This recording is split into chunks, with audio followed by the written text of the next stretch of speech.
I want to talk about being fat. I want to talk about what nobody else wants to. I want you to respect me, not judge me. I want you to listen to me, not hear me. Because I want to tell you my story.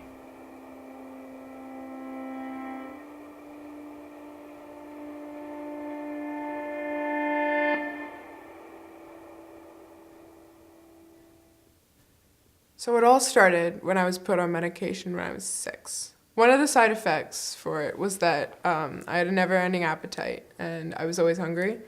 So I gained weight all throughout elementary and middle school. I actually hit 100 pounds at a time where that was absurd. And surprisingly, I wasn't ridiculed for my weight back then. My parents were probably the first ones that started to notice, although I don't think that their intention was ever to hurt me about it. I can actually remember a specific time in which I was in the kitchen and I was making some food after school. I'd had a really bad day, and when I'm stressed out, I eat. But my mom comes in, she looks at me, in that way, and she asks me if I was gonna eat all of that, this plate of food. And I don't know what it was, but I just snapped. I started yelling, asking her why she was always on my case about what I was eating. And the thing is what I don't think she ever realized was that she and everybody else had made me hate myself.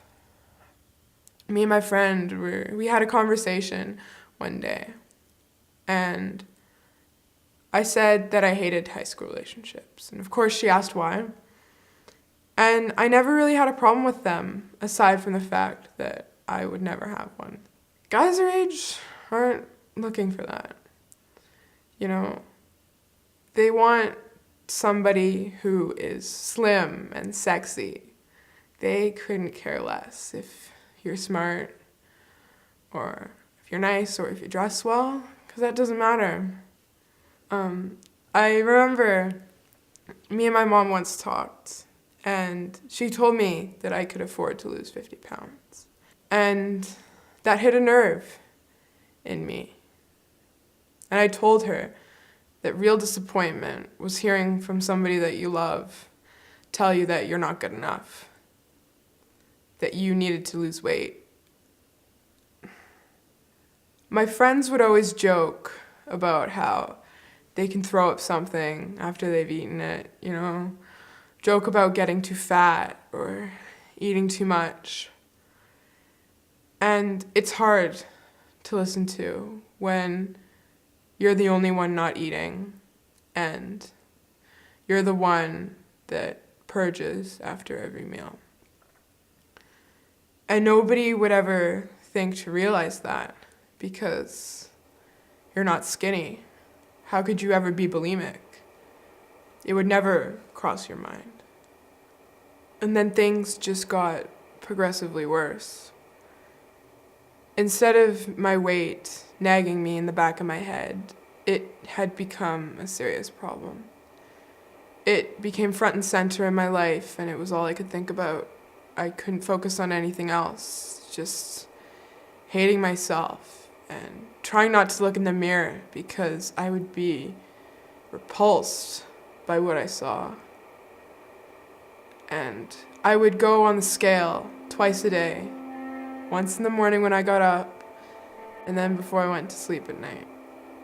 And I was never happy with what I saw. There was no magical number in which I felt satisfied. And on one of those nights, when I looked down onto the scale, instead of looking at it and being unsatisfied, it was like my whole world came crumbling down. I ran out of the bathroom, and I ran down the stairs, and I went out onto the street. I didn't stop running.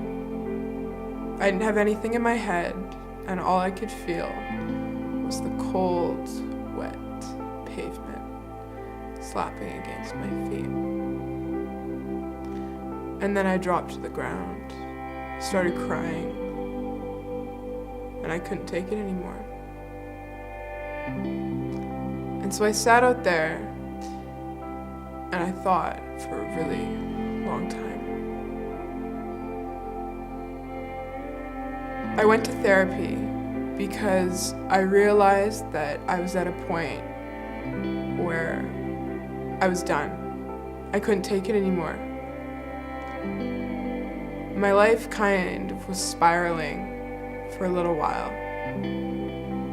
until I found myself in that room finally getting rid of my problems.